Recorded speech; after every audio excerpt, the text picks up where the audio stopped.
Greetings, ladies and gentlemen, and welcome to this latest edition of RE371, where I take old stories up and narrated and update them to modern audio standards. This particular story is called Human Code, written by Rijento. It wasn't often that Soldara was called down from his office to do something as lowly as debugging a piece of code. So when the higher-ups had set this job on his desk and told him that it was to be his number one priority, it was needless to say that his interest was piqued rather thoroughly. He wondered what could possibly have given the company's endless horde of menial programmers so much trouble that he be called down from his ivory tower to fix it. He sat straighter in his chair and flexed his chitin while the terminal downloaded the necessary project and pre-compiled the libraries that were required for it. Then he sighed and opened the file that had given the company so much trouble. First thing that Soldara noticed was the numerous comments at the top of the file in various languages, all of them saying something along the lines of, "Abandon all ye that enter here." But knowing his fellow programmers and their propensity for eccentricity, he wrote off the comments and decided to ignore the rest of them for now. The second thing that he noticed was that whomever wrote this code was some form of mad. Whether it was mad genius or just plain mad, he couldn't yet say. But the document that sat before him boggled the mind. After nearly 30 minutes of attempting to make sense of the code, he reopened the email that he'd only skimmed briefly before desperately attempting to find out what being could have possibly created the tome of madness that he was tasked with deciphering. "A human," Soldara said to himself. That explained nothing. He'd met with the humans before, and they came off as perfectly rational beings, if average in most regards. Certainly nothing that suggested them capable of the madness that plagued the screen in front of him. It was as though the human began work on the program without sparing a single moment to design and structure whatever it was that he was trying to do. Soldara turned back to the email, wondering why the human wasn't the one doing this. Could not even they make sense of their own code? If Soldara was physiologically capable of rolling his eyes, he would have. The human, as it turns out, was on the fast track to a position similar to his own. The human had produced nothing but immaculate work from the 4 cycles that he had been employed.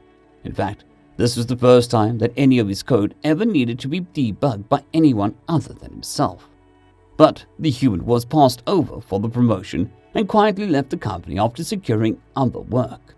The company had tried to reach out to them with an offer to fix the problem that Soldara now faced. But the human simply replied with, and I quote, "Sure, but I'm going to charge you 5 times the standard contractor rate." Vindictive, thought Soldara as he sighed and closed the email. There was nothing he could do about any of this now. And he got his current standing by solving problems that others couldn't, so he simply sighed once more and got back to work. About 2 hours in, Soldara had finally figured out what the code the human wrote was actually being used for. An interface between regular processor and the quantum processor. He nearly wept with the realization. Quantum interfaces were notoriously difficult to debug as it was, with their being mostly based on probability and all. But he was 2 hours in and was only just beginning to make sense of the damn thing. And it didn't help that this document was so monolithic. It was easily triple the size of the other large files in the project. It took him nearly 4 more hours to gain a basic grasp of the code and its lack of structure. He had gone without eating, but he didn't care or even notice because he was determined to crack the enigma of this human's code. At some point during the 4 hours, he decided that the human was, well, still most definitely mad, a genius when it came to problem solving. The solution that the human had come up with for some of the challenges that he or she had no doubt faced when writing this abomination was as brilliant as they were born of madness. And the code that Soldara would now most certainly be having some sort of nightmares about later was definitely born of madness. He had proof in the form of the comments that the human had left, detailing when and how they had come up with their insane conclusions. Comments along the lines of how caffeine is the only thing keeping the human sanity intact in the early hours of the morning after a sleepless night of programming, or how they'd come to an epiphany after a night of heavy drinking and had found the hastily scribbled pseudocode that the human had no memory of writing on a stained bar napkin in the pocket of their jacket, or even how the answers seemed to come to the human in their dreams. All of them but the same underlying insanity that permeated the rest of the document. Saldara spared a glance upward from the terminal screen at a noise that he had faintly heard, only to find that he'd been so invested in reading and interpreting the human's code that he'd not even noticed his assistant entering the room. The feline had a worried expression on his face and asked if Saldara was feeling all right, commenting on how he looked worse for wear and that had been muttering under his breath while hunched over in his chair. Saldara bolted him. Him, muttering like a madman. Has the human's lunacy infected me, he thought, taking a moment to glance at himself, and was shocked to see the state that he was in. His usually emerald green complexion was pale and sickly. His vision was blurred by dust on several of the lenses of his compound eyes that had gathered from sitting in one place for so long without being cleaned away, and he found that his mouth was dry, as though he had indeed been speaking for a long time. To say that he was worried would have been an understatement. He looked down at the clock as he went about cleaning the lenses of his eyes and was shocked to see that so much time had passed. Most of his co-workers had already left, and his assistant had come to say goodbye as well. Swallowing dryly, Saldara risked a glance back down at the screen, his eyes poring over the section of code that was on it. He noticed how the text seemed to draw him in, as though whispering promises of knowledge. He then turned off the terminal and felt as though a massive weight had been lifted from his carapace. Saldara thanked his assistant and commented on how the time had gotten away from him as he stood. A break will be good for me. I can finish this tomorrow, he thought to himself, as he made his way to his personal transport craft. It was midnight local time when Saldara awoke from a fevered nightmare. His earlier assessment sorely proven accurate, as the human's code had indeed showed up in his sleep, along with a creeping, slithering dread and a thirst to uncover the secrets of how the human's code functioned so well. For all its madness, Saldara could not help but glean bits of nearly divine brilliance and beauty in the minutiae of the accursed document.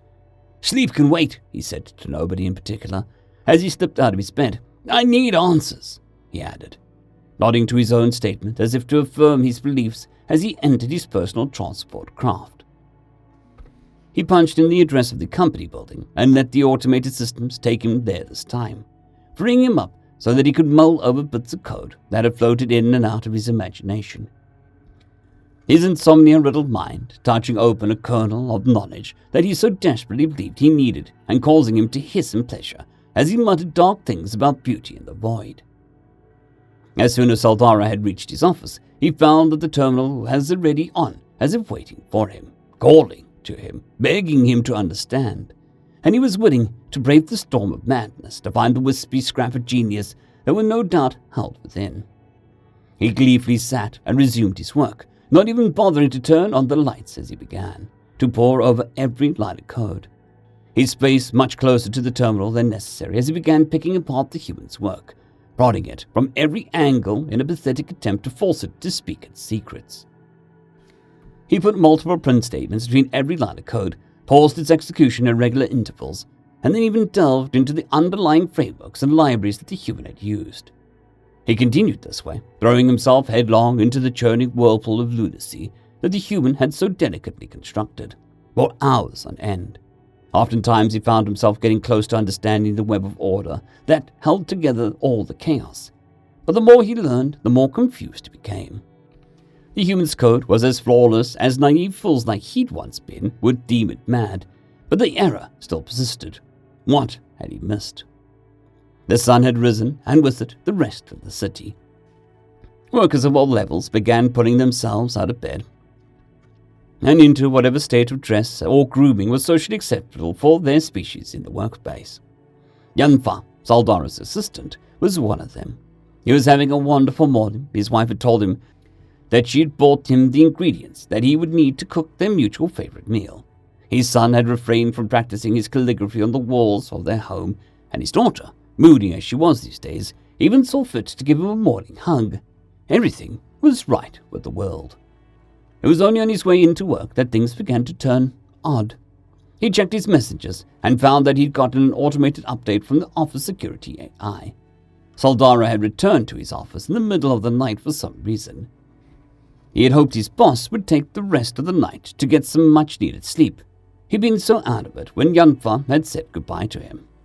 Once Yanfa had entered the office, things began to get stranger. He heard some of the lower programmers talking about how their superiors had all been called into Sultara's office one by one as they had arrived. He had heard that his boss had been given a particularly tricky piece of code to debug, though, so he didn't think too much of it.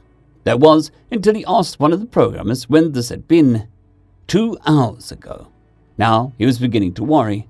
Saldara was an exquisite programmer and had the ego to match his skill. He would never ask so many people for help all at once.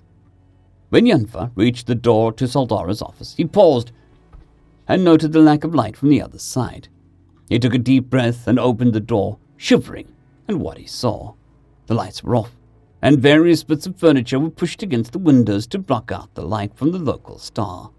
Saldara and the other programmers were all huddled around the terminal with a crazed expression in their eyes. Their Yanfa was having trouble placing. They were all speaking in a hushed whisper, either to each other or themselves, that he couldn't make out. Saldara had the complexion of a sun-bleached corpse, his chitin reflecting the sickly light coming from the terminal, and if his breathing wasn't visible, Yanfa would have thought him truly dead. "Saldara," he said, forcing himself to speak through fear of whatever madness had gripped his boss. His boss did not move. One of the other programmers, a large, lanky herbivore whose species Yanfa couldn't remember, did. "Do you also wish to learn?" was all the programmer said, and as the creature turned its head to face Yanfa, he realized what the look in their eyes was. Hunger. A fierce predatory hunger that should not have been possible in such a gentle species was mimicked in the eyes of all but Yanfa's own, which were beset by fear rather unbecoming of a predator species. He gulped and slowly made his way towards the crazed beasts that had once been his co-workers and boss. They parted for him as he approached, as if they were welcoming him into their ranks and were eager to show him whatever it was that had brought them all to the current state. Yanfa blinked as he took in the text on the terminal, his eyes adjusting to the light it was casting. It just looked like another piece of code to him, although he hadn't seen anything in the star before. "Wait," he said, making the aliens around him smile broadly as he leaned closer over Saldara's shoulder to get a better look at the text. "Shouldn't," he began, tentatively raising a clawed finger to the screen to point, "shouldn't there, be a semicolon there?" End of story. I'd greatly like to thank our Tier 5 channel members, Caspar Arnholtz, John Creighton, Manatharia, 050, Dragzoon WRE, and Elijah Silvercross. Thank you very much.